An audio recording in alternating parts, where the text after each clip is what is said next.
So there's a great quote from a story on you describing the Mad Men character that you played, and it was, quote, Don Draper, the illegitimate child of Depression-era losers who, through preternatural ambition, intuition, and a freakish twist of fate, reinvents himself as a prince of Madison Avenue.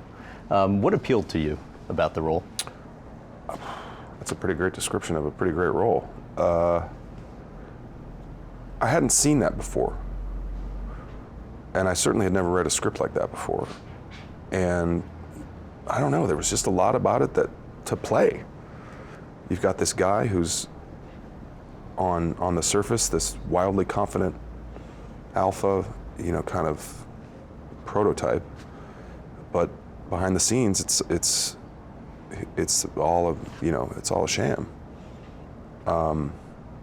And Matthew wrote an amazing pilot script, and he created an amazing world for 92 episodes.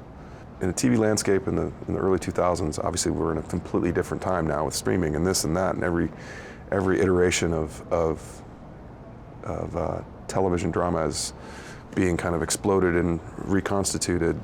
But back then it was like there were cop shows, there were doctor shows, and there were lawyer shows.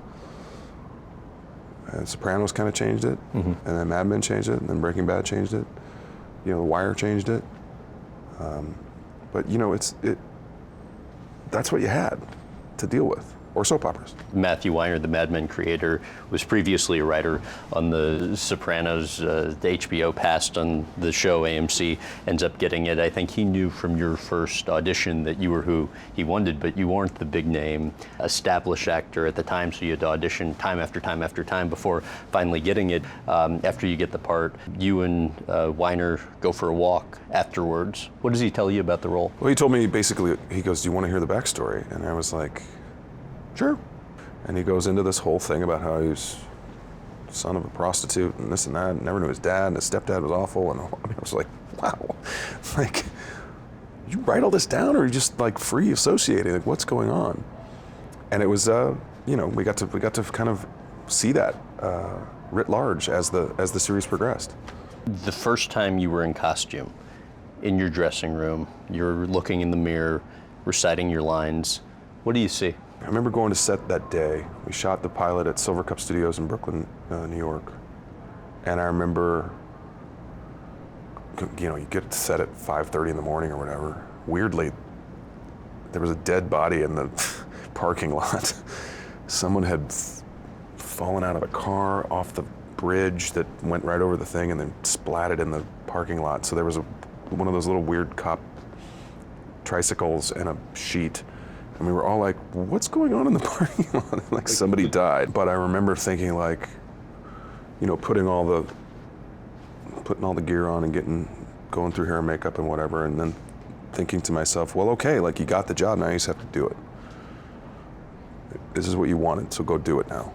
And the first thing we shot was a 3.5-page scene with me and John Slattery, and we're yammering at each other, and I have to go in, take off my shirt, get another shirt out, put 2 Alka-Seltzer in a thing, blah, blah, blah, to untie my tie, retie my tie, and miss a button, because the end of the scene is you missed a button. And we do this thing. First time I do it, nail it. So yeah, it was like, you got it, now go do it.